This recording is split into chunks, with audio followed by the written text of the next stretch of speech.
விவாகரத்து வேணும்னு சரவணன் சொல்லிட்டு அஞ்சலிங்கிற பொண்ணோட கோவிலுக்குள்ள யாருக்கும் தெரியாம பேசிக்கிட்டு இருந்ததை மீனா பாத்துட்டா. இத வெளியே சொன்னா பாண்டியன் குடும்பத்துல ஒரே புயலா அடிக்கும் போல. பாண்டியன் ஸ்டோர் சீசன் 2 சீரியல்ல இப்ப யாரும் நினைச்சு கூட பார்க்க முடியாத ஒரு பயங்கர திருப்பம் நடக்க போகுது. குடும்ப கௌரவம் நேர்மான்னு பேசுற பாண்டியன் குடும்பத்துல இப்ப சரவணன் பண்ண வேலையால ஒரு பெரிய புயல் அடிக்க ஆரம்பிச்சிருக்கு. ஒரு பக்கம் சோகம். ஏற்கனவே பாண்டியன் குடும்பத்தை ஏமாத்தின கேஸ்ல மாட்டின தங்கமயில் இப்ப நடு தெருவில் நிக்கிறா.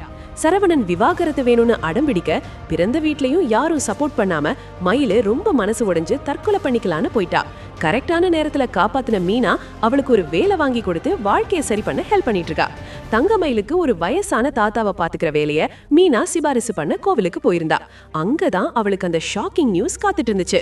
ஒரு பக்கம் மயில் பொழக்கவா சாகவான்னு போராடிட்டு இருக்க, இன்னொரு பக்கம் சரவணன் அஞ்சலிங்கிற பொண்ணோட கோவில்ல ரகசியமா பேசிக்கிட்டு இருந்தது மீனா கண்ணாலேயே பாத்துட்டா. சரவணன் இவ்ளோ சீக்கிரம் வேற ஒரு பொண்ணோட க்ளோஸா பழகுவான்னு மீனா கனவுல கூட நினைச்சு பார்க்கல. அஞ்சலியோட சரவணன் பேசிக்கிட்டு இருந்த விதத்தை பார்த்தா அவங்க ரெண்டு பேருக்குள்ள அவ்வளோ நெருக்கம் இருக்கிற மாதிரி இருந்துச்சு. அதை பார்த்து மீனா அப்படியே ஷாக் ஆகி நின்னுட்டா. எப்பவும் நேர்மையா நடக்கிற சரவணன் விவாகரத்து கேஸ் கோர்ட்ல இருக்கும் போதே அஞ்சலியோட கோவிலுக்குள்ள என்ன பண்ணிட்டு இருக்கான்?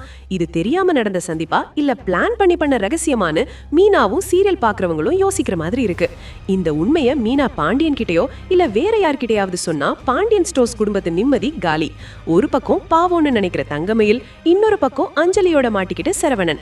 இவங்களுக்கு நடுவுல மீனா இப்ப என்ன பண்றதுன்னு தெரியாம முழிச்சிட்டு இருக்கா. இத வெளியே தெரிஞ்சா பாண்டியன் குடும்பத்துல பெரிய கலவரமே வெடிக்கும் போல.